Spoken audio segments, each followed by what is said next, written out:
Okay, once again, let's head back now to the mother city, Cape Town, where Ibra Barbia is standing by with regards to the preparations for the State of the Nation address tonight. Hey, Ibra.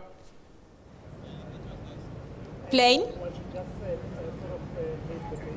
Yeah, very good morning with to me you. right now, I have the IFP's national spokesperson, Hlengwa, who also happens to be one of the youngest MPs in Parliament at the moment. So, thank you so much for speaking to us. First of all, what are your party's expectations? What are you hoping to hear the President say? What must he zone in on? Well, the President, of course, will be expected to give a very full diagnosis of the country, considering the fact that he's had 1 year already of office and he should have found his footing by now.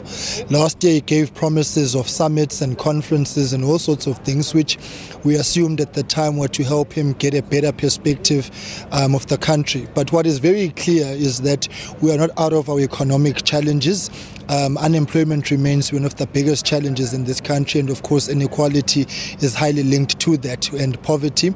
We are dealing with high levels of crime and corruption. So if he focuses on those areas, it will be helpful. So the IFP's got very 5 clear points or expectations which must arise out of the SONA. First, of course, is how to grow the economy. He needs to be very bold about that and, be very imaginative as well, because we cannot continue with business as usual. ANC policies have failed for the past 25 years, and so this is an opportunity for him to present a very clear new direction insofar as the economy is concerned. Secondly, is a jobs plan. We've got high unemployment, 27.5%, almost 10 million people unemployed, which a majority of those are young people sitting at home and doing nothing, and of course that is a huge problem. Thirdly, is a program of action insofar as turning around the education sector of the country and creating opportunities of access and developing new skills, knowledge and expertise insofar as of the new economy is concerned. So it's very important that we get basic education right, higher education with a particular focus to TVET colleges, and of course to unpack the issues of fair education, as we know now that there's a high level of instability in institutions around the country, simply because there is uncertainty insofar as the education regime is concerned, insofar as education is concerned. Fourthly, there's a breakdown in this country of the reconciliation agenda, and social cohesion has flown right out the window for a whole lot of reasons. And so our expectation is that the President must actually pull South Africans together and for all of us to sing from the same hymn sheet. So it is fundamentally the IFP's expectation that he deals with that, because it has racial undertones and seeks to take us back to the dark days of apartheid. Finally, we are expecting the President to actually be very clear about the housing agenda, because we are seeing sporadic housing projects and programs being built which reinforce apartheid spatial planning, whereas the expectation, or what we should be doing, is building new communities. So if we're going to be rolling out a housing project, it must be linked to water, sanitation, road infrastructure, electricity and so on, and be able to build new economies around the settlements that we're building. But what is currently happening now is that we're building houses in a vacuum and not taking people on board in terms of creating communities which sustain their livelihood. So we're building houses here but still expecting them to work in town, to work in new areas of the economy. So that kind of discrepancy in government's planning remains a huge problem for the IFP. So if the President focuses in the interim on those 5 issues, we believe he will have made significant headway in taking the country in the correct direction. Of course, we know it's going to be limited by him trying to walk a fine line as is electioneering as well. So this may be an election SONA, and of course he will find himself trying to pivot on the 9 wasted years, which the IFP's view is that he cannot dissociate himself from that, because the ANC actively aided and abetted Mr. Zuma's misdemeanors and shortcomings in those 9 years. So whilst he tries to balance the politics, he will also need to actually walk the fine line of service delivery and improving the lives of our people. I actually wanted to ask you that question about the specific SONA. How much gravitas does it hold in terms of government's plans for the whole year, considering that there is going to be another SONA later on in the year, and like you said, this SONA could be about electioneering. So how much weight should members of the public, should South Africans be putting on what they're going to be hearing today? Well, the South Africans can't wait. SONA is not in a vacuum. The reality is high unemployment is a reality now. Poverty is a reality reality now. Inequality is a reality now. The collapsed economy is collapsing as we speak right now. So if the president is going to use this SONA as an ANC election platform, he would have missed the point. If he wanted to speak ANC politics, he should have done that on January 8th. This is not the day. This is not the platform for that. This is a platform for all South Africans and not just the segment of the ANC, because South Africans are generally in desperate and dire straits as we speak right now.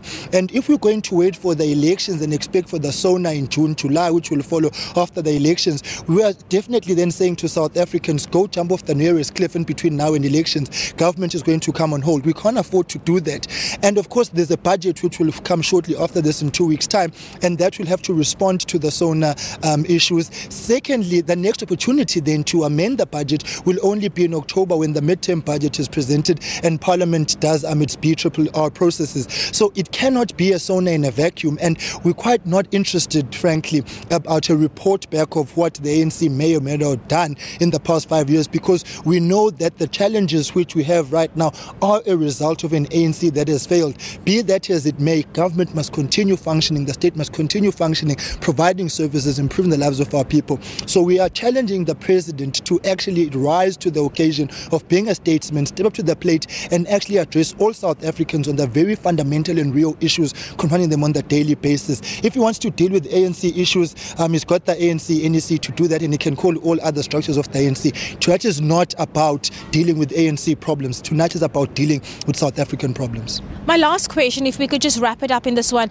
You, as I mentioned earlier, you are one of the younger MPs in Parliament. You, in your 5-point plan, you mentioned you had a specific emphasis on education.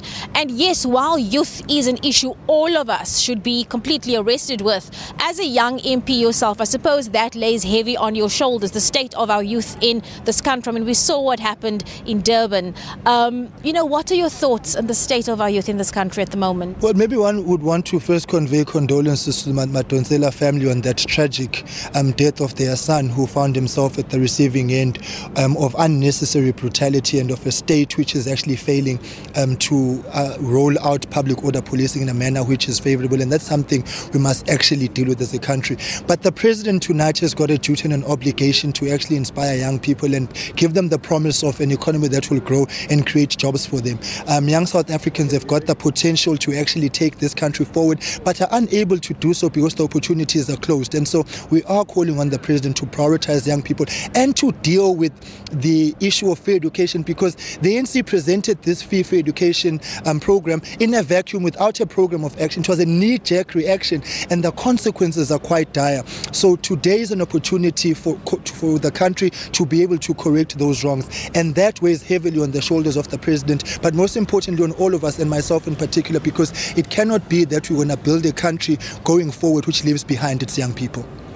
Hlengwa, thank you so much. An absolute pleasure. Thank you so much. We'll catch you later on the red carpet. No, for sure. Thank you so much. Do take care. Thank you.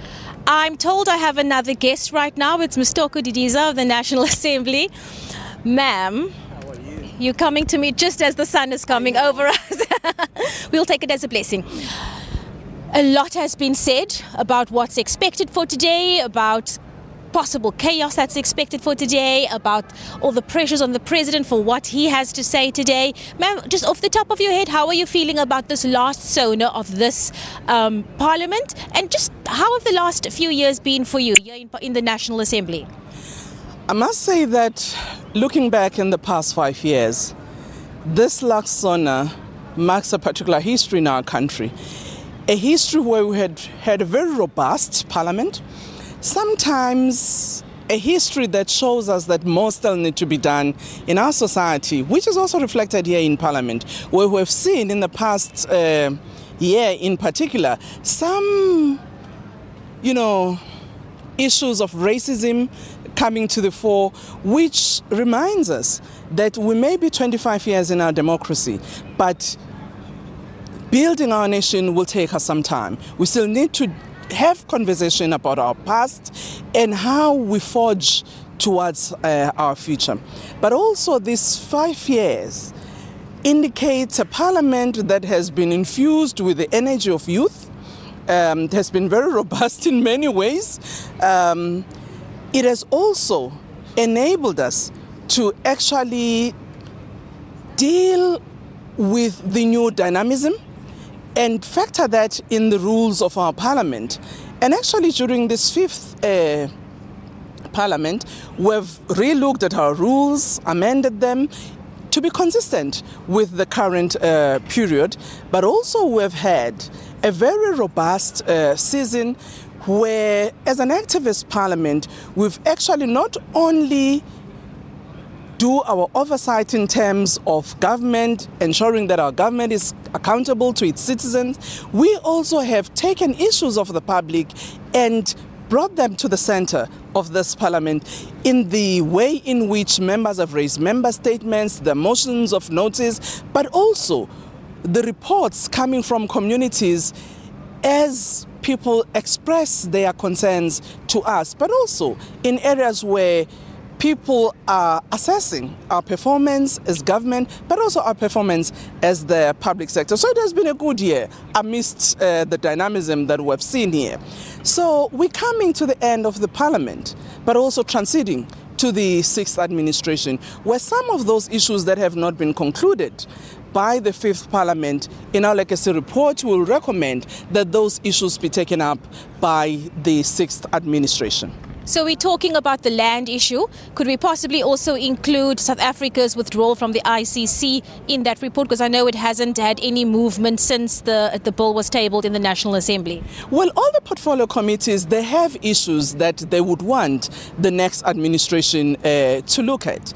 For instance, one of the issues you would know that the International Relations Committee will be engaged about is the reform of the African Union, which we will still debate in the upcoming parliament, the sixth parliament, where we would look at our own participation as a country, our experience, also at the helm when Dr. Nkosazana Dlamini-Zuma was the chairperson, to actually say, how do we think this continental body should work? And I think that's one of those areas going forward. The issue of looking at our property rights in terms of Section 25, the work of public engagement, getting the views of the public has been done, the report adopted.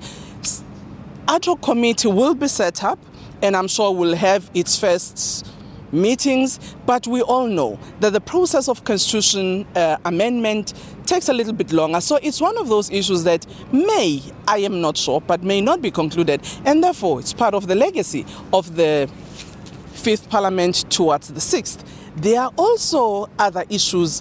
Rules have to be amended all the time, depending on the need, to see how we deal with those issues of ensuring that our parliament, in the way in which is effective and the way it's functioning, is consistent with the rules. So there are many such issues, in my view, that will come from the various portfolio committees as, legacy areas that need to be taken forward. Thank you so much for speaking to us, ma'am. Thank you. That was Toko Didiza, one of the presiding officers of Parliament, who not only reflected on her past 5 years here in the National Assembly, but also threw it forward to what's going to be happening in the sixth Parliament in terms of the legacy report, which this Parliament has to do as a handover, so that the sixth Parliament knows what it would have to be tasked with during its term. Blaine, back to you in the studio. Ebra Babia, live for us in Cape Town.